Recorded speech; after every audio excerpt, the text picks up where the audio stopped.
The body was still twitching when Adrian Volkov lit his cigarette. Snow swallowed the sound of the gunshot, but not the fear. 40 men stood in a perfect half-circle around the fountain, watching crimson water ripple outward from the traitor's corpse. No one spoke. No one dared move. Adrian Volkov exhaled smoke slowly. Tattooed knuckles, ink crawling up his throat, a serpent coiled around his neck like it had chosen him. "You thought I wouldn't find out," he said calmly. He nodded once.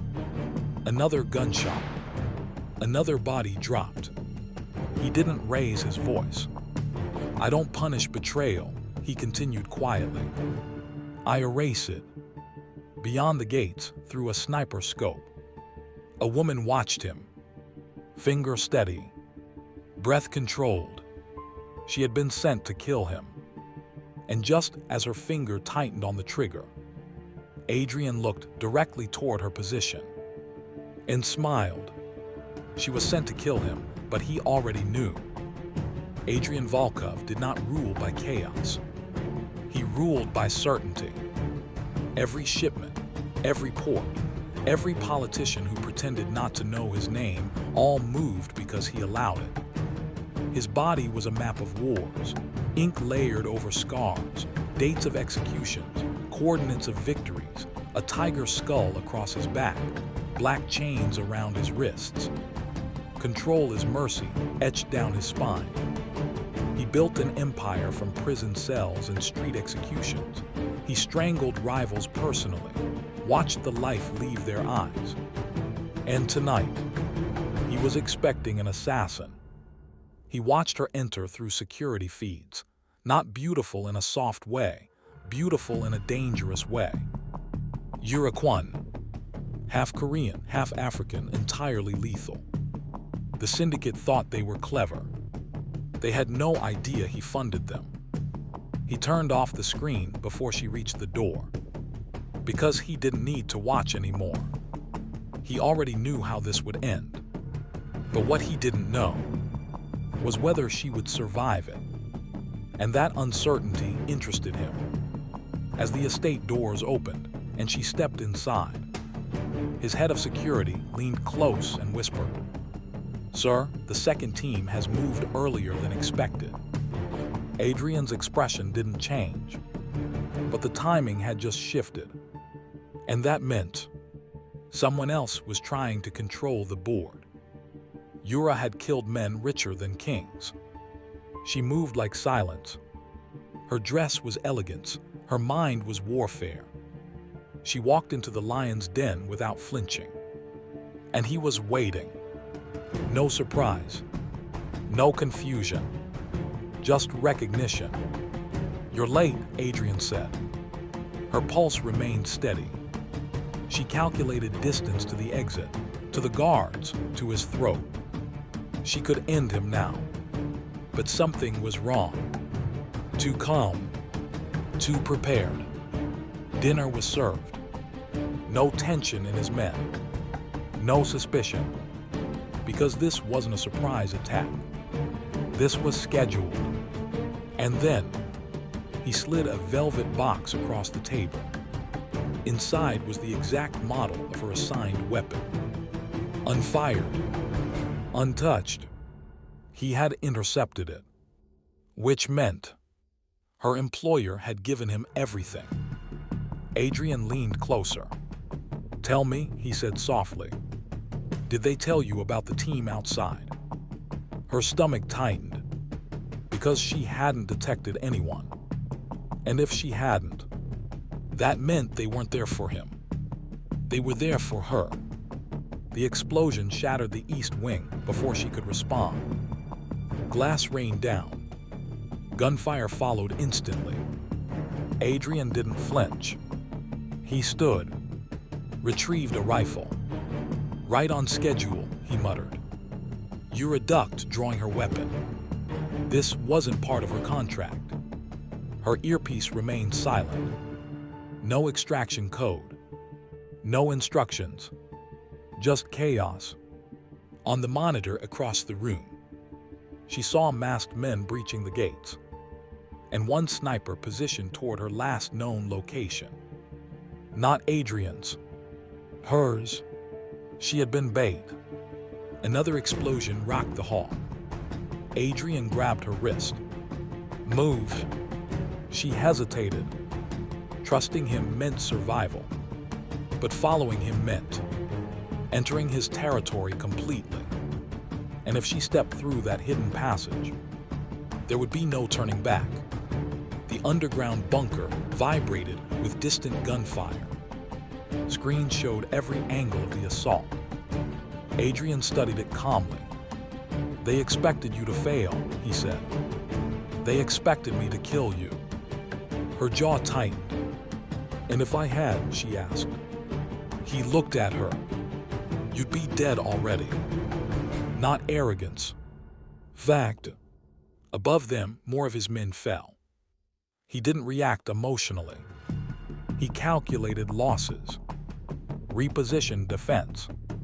Cold, absolute controlling. He turned toward her. Now they believe I'm weakened. The realization hit her.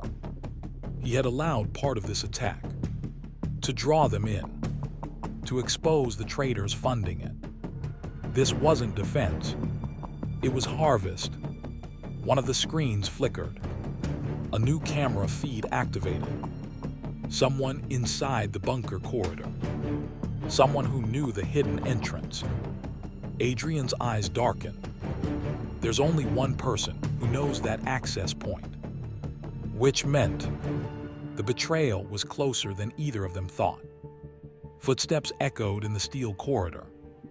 Adrian loaded another magazine calmly. Yura felt something she rarely felt. Uncertainty. Stand with me, he said. Not a plea. A command disguised as choice. If she walked out, her syndicate would hunt her. If she stayed, she belonged to him. Ownership radiated from him. Not romantic. Dominant. The bunker door burst open, and his most trusted lieutenant stepped in. Bleeding. Smiling. Sir, the lieutenant whispered before collapsing. They're not here for you. Adrian's jaw tightened. They're here for the shipment. Yura froze, because her original contract had never mentioned a shipment. The shipment. Adrian opened a vault monitor. Inside, encrypted drives, financial records, names of global partners, proof of corruption across governments. If exposed, his empire wouldn't just weaken, it would collapse. The syndicate had never intended to kill him.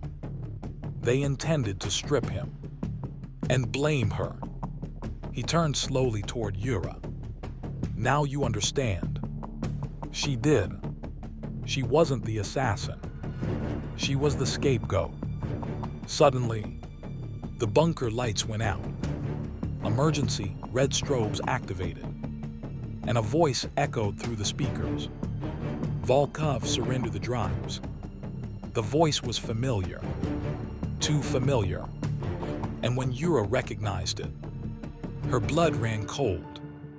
The voice belonged to her former trainer, the man who taught her how to kill, the man who disappeared 5 years ago. He was alive and leading the assault. You trained her well, he said through the speakers. Adrian's eyes shifted slightly toward Yura. Trust cracked, not broken, but strained. You lied to me, Adrian said quietly. She didn't deny it, because even she hadn't known this part. Gunfire erupted again. The final security door buckled. Her former trainer stepped through the smoke. Gun raised, smiling at her. Finish what I started, he told her. And Adrian didn't reach for his weapon.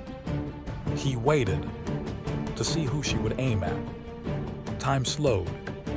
Her trainer, her employer's betrayal, Adrian's silent control. She could kill Adrian now, claim loyalty, walk away rich. Or in the man who shaped her. Adrian's expression remained unreadable.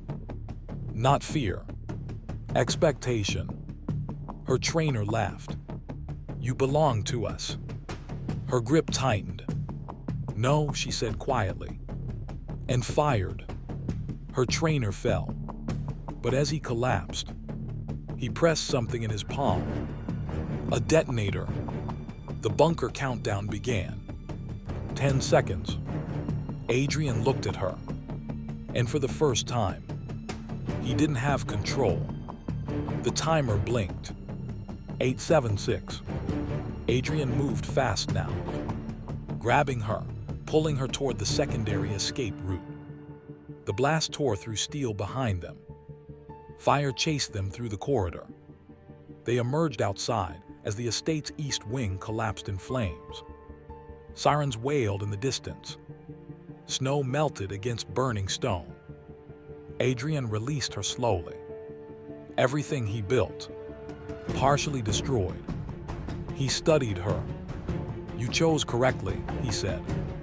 For now, she replied. Smoke curled between them. Their enemies believed him weakened. They believed her compromised. They believed this was victory.